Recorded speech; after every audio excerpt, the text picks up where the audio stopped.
3, how regimes change. And then we're going to talk about Poland. What about Poland? It's this kind of weather. What are you doing? Okay, so Poland was ruled by a communist dictatorship for nearly half a century. Decades of economic hardship came to a head in 1980 when workers called for a strike, led by Wałęsa. They demanded and won major concessions of the government, including the right to organize and the right to strike. Wałęsa and other solidarity leaders were arrested in 1981 when a general in the Soviet army named became prime minister, and the right to strike was abolished. The prime minister's government was not able to suppress the popular solidarity movement, and then Wałęsa became the nation's chosen president. And then events in Poland led to similar movements of communist regimes across Eastern Europe. Okay, for the fall of the Soviet Union, we're gonna use this video because I'm pretty sure you guys are bored of us up here talking. Oh, yeah.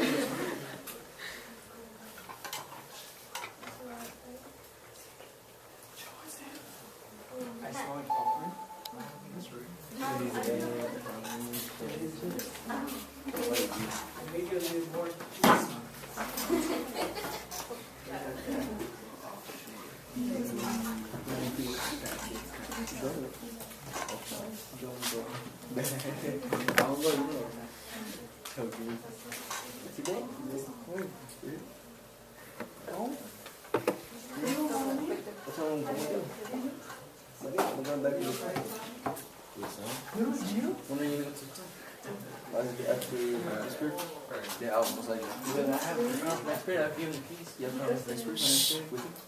Alright.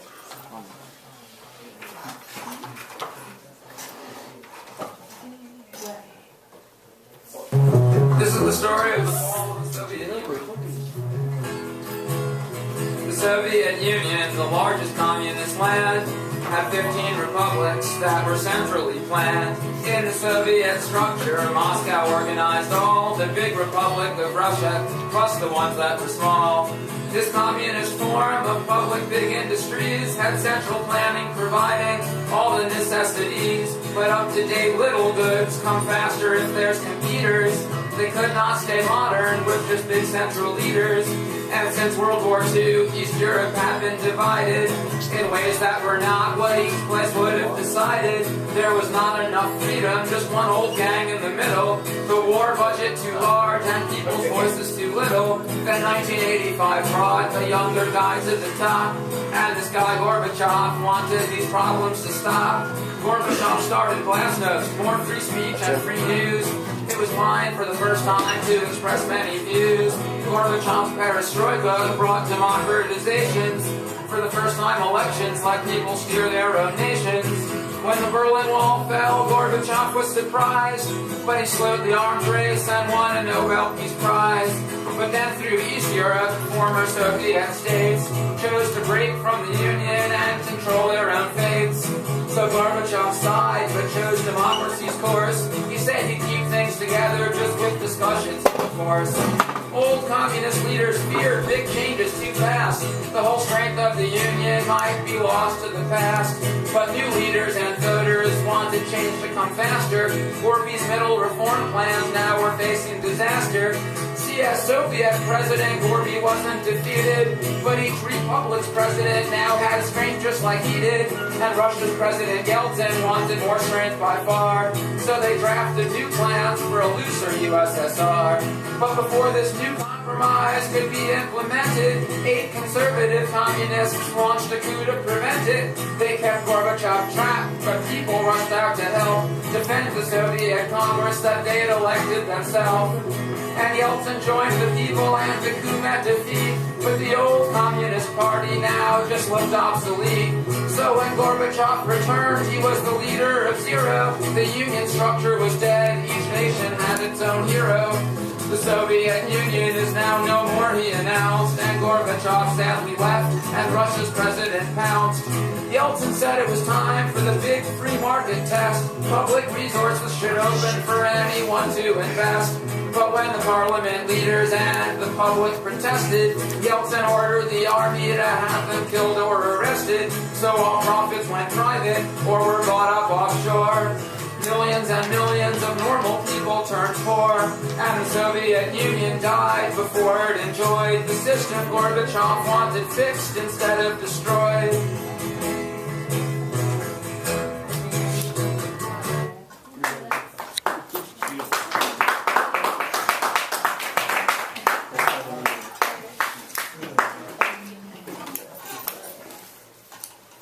The democratic consolidation occurs when a society establishes a sense of common trust among all citizens.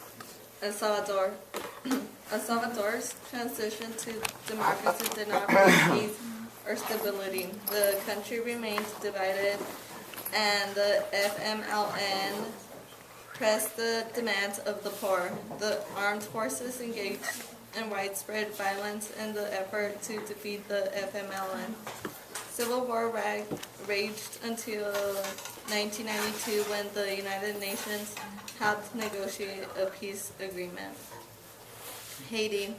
Dictatorship came to an end in 1986. After 4 years, a presidential election was held and Aristide took office. Members of the armed forces loyal to the dictatorship overthrew Aristide and established military government in 1991.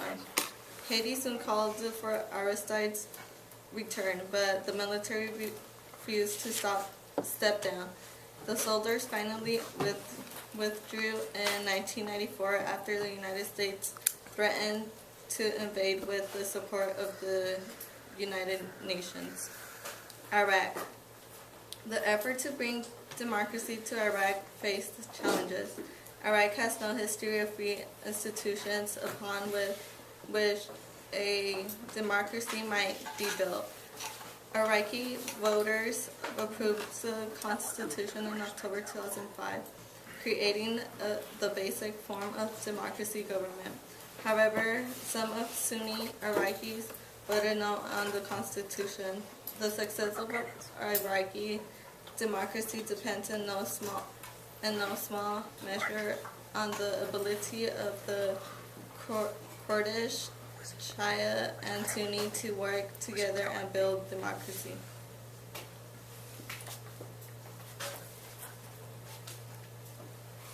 Setbacks and failed transitions. Many countries find that they must confront new problems previously hidden by dictatorial rule when they attempt to change towards democracy.